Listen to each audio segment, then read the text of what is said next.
अरे बहुत आप लोग से निवेदन है कि आप लोग भोजन करके तभी जाएंगे। संविधान और आरक्षण बनाया जा रहा है, क्या कहना चाहेंगे वो क्या किस लिए किया जा रहा है? देखिए, आज आरक्षण दिवस और संविधान मान स्थापना दिवस के अवसर पे आज एक कार्यक्रम आयोजित किया गया है, जिसमें सभी समाजवादी साथी कार्यकर्ताओं ने समाजवादी पार्टी के राष्ट्रीय अध्यक्ष जी के निर्देश पर आज हम लोगों ने ये संकल्प लिया है कि समाज में समानता, भाईचारा और सामाजिक न्याय की लड़ाई के लिए हम लोगों ने संकल्प लिया है। और विशेष तौर से इस देश के संविधान को, जो बाबा साहब का बनाया हुआ संविधान है, जिसमें समानता की बात है, आरक्षण की बात है, सामाजिक न्याय की बात है और गरीबों की लड़ाई लड़ने की बात है, उसको हम सब लोग संकल्प के तौर पर आज यहाँ पर संकल्प लिया है। उसको हम लोग बढ़ाने का काम करेंगे और संविधान को बचाने का काम करेंगे। सर को लेकर चल रहा है आजकल चुनाव आयोग बिहार में, इस पर क्या कहना है? क्या ये पूरे देश में लागू होगा? क्या इसका कोई विरोध करेंगे आप लोग? देखिए, जो स्पेशल ये जो वोटर लिस्ट का काम जो एकदम से किया जा रहा है बिहार में चुनाव आयोग द्वारा, जबकि बिहार में चुनाव में बहुत कम समय बचा है और अचानक से ये रिवीजन वोटर लिस्ट का किया जा रहा है, ये कहीं ना कहीं संदेहास्पद है। और अगर ये करना भी था तो समय लेकर के करना चाहिए था, क्योंकि कहीं ना कहीं बहुत सा ऐसा मतदाता है जिसको संविधान में वोट देने का अधिकार मिला है, उससे ये अधिकार कहीं ना कहीं छीना जा रहा है।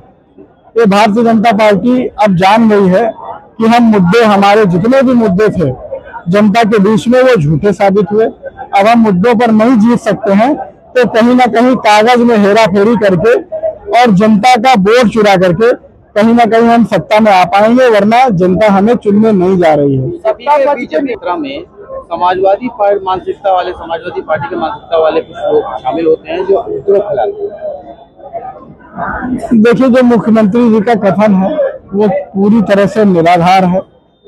लोग आस्था से कांवड़ लेकर के जाते हैं और ये सबको अच्छा लगता है, क्योंकि ये हम लोगों की पुरानी प्रथा है और ये सदियों से इसको पूरा किया जाता है। केवल जनता का ध्यान भटकाने के लिए ये बातें ऐसी की जाती हैं। सत्ता पक्ष के नेताओं को भी न्याय के लिए खंडों थाने में धरना देना पड़ रहा है, मंत्रियों को क्या कहेंगे? देखिए, चाहे थाना हो, चाहे ब्लॉक हो और चाहे तहसील हो, सब जगह केवल लूट तंत्र का राज कायम हो चुका है। जनता का एक आम आदमी अगर उसकी कोई भी फरियाद या उसका कोई काम है तो शायद बिना घूस दिए आज कहीं काम नहीं होता है।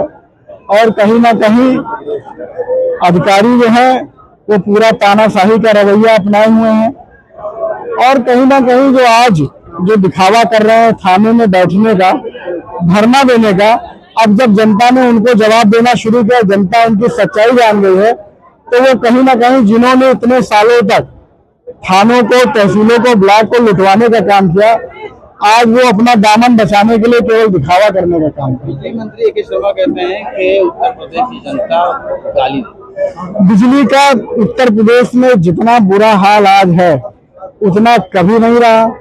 जितना काम आज उनकी बिजली जो थोड़ी बहुत व्यवस्था चल भी रही है वो पूर्व मुख्यमंत्री श्री अखिलेश यादव जी की देन है, जिन्होंने बिजली के लिए सबसे ज्यादा उसके इंफ्रास्ट्रक्चर पे काम किया था।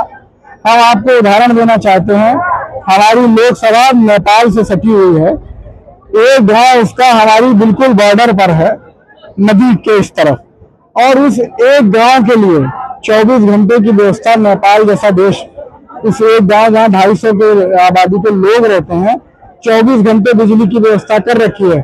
और आज उत्तर प्रदेश का क्या हाल है ये आप सब लोग, हम लोग जानते हैं कि आज बिजली के लिए कैसे तरस रहा है। बिजली नहीं आ रही, इतने गर्म मौसम में भी कोई व्यवस्था नहीं। सीएम योगी कहते हैं कि हमारे पास पर्याप्त बिजली है। पर्याप्त बिजली है तो फिर जनता को क्यों नहीं दे रहे हैं भाई? कहाँ है बिजली? जनता को मिलनी तो चाहिए। बिजली तो ऐसी चीज है जिसको आप स्टोर भी नहीं कर सकते। ये तो जनता बताएगी कि कहाँ है बिजली।